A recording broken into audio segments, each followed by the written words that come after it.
Yo, it's your boy Jake.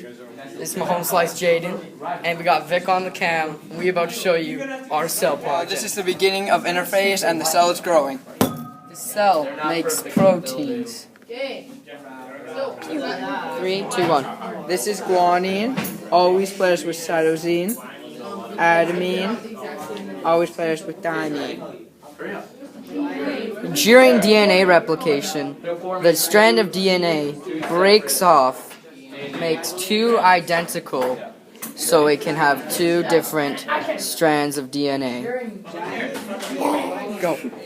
Even though the DNA looks pre-made, each base comes in separately. Replicated chromosomes coil into X shapes and become visible under a light microscope. The nuclear membrane starts to break down, and the nucleolus disappears. Bye-bye.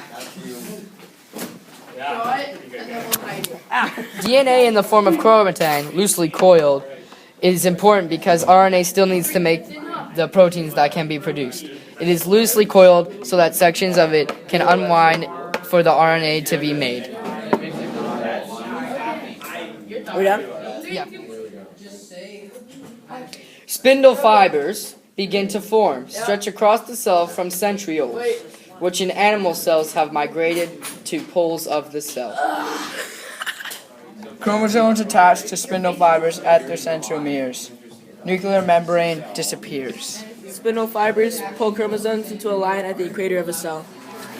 Spindle fibers begin to shorten, pulling sister chromatids apart to opposite ends of the cell. Each sister chromatid is now considered to be a chromosome.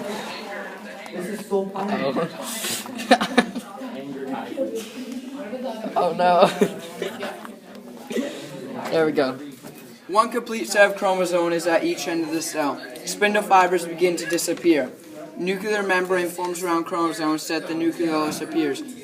Two nuclei in one cell ready to divide. The final stage of the cell cycle. Cytokinesis separates the two nuclei into two daughter cells.